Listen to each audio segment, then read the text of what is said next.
ঈদুল আজহা উপলক্ষে সারা দেশে প্রস্তুত হচ্ছে কোরবানির পশু। সরাসরি ও অনলাইনে পছন্দ করে পশু কেনার সুবিধা রাখছেন অনেক খামারি। সিরাজগঞ্জ, নারায়ণগঞ্জ, নরসিংদী জেলা রিপোর্টারদের পাঠানো তথ্য ছবি থেকে ডেস্ক রিপোর্ট।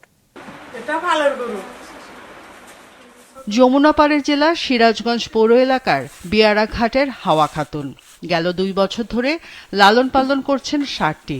এবার কোরবানির হাটে ভালো দামে বিক্রির আশা করছেন তিনি। ভারতের গরু যদি না আসে, মনে আশা আছে যে এটা বেচে আর একটা গরু কিনবো, এটা আশা আছে অন্য আর একটা কিছু করবো। হাওয়া খাতুনের মতো জেলার গৃহস্থী বা খামারিরা ব্যস্ত কোরবানির পশু লালন পালনে।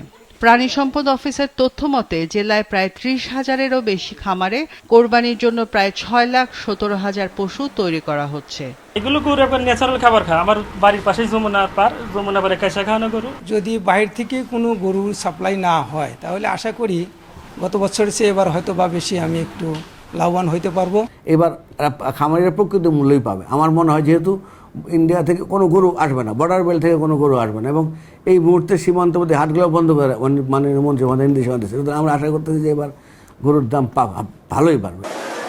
নারায়ণগঞ্জে 6,537টি খামারে 1,13,000-এরও বেশি পশু কোরবানির জন্য প্রস্তুত করা হয়েছে।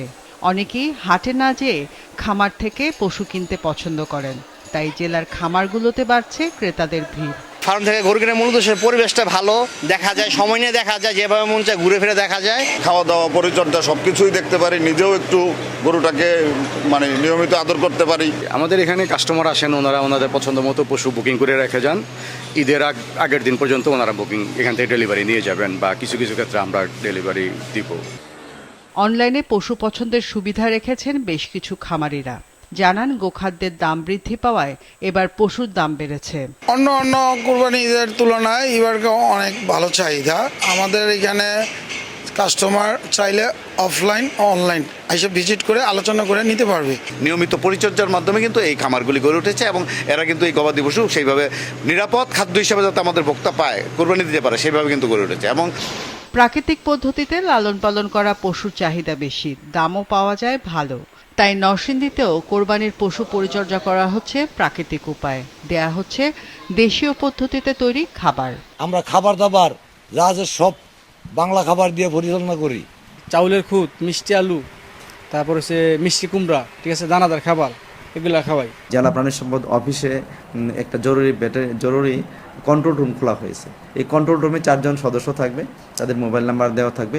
যে কোনো জায়গায় যে কোনো সময় যদি কারো কোনো সাহায্য সহযোগিতা পরামর্শ দরকার হয় তাদের সাথে যোগাযোগ করে তারাও তাদেরকে সহায়তা প্রদান করে থাকে। জেলা প্রাণী সম্পদ বিভাগের তথ্যানুযায়ী কোরবানির জন্য প্রস্তুত করা হচ্ছে প্রায় 85,000-এরও বেশি পশু। রওশন জাহান মিষ্টি, মাছরাঙা নিউজ ডেস্ক।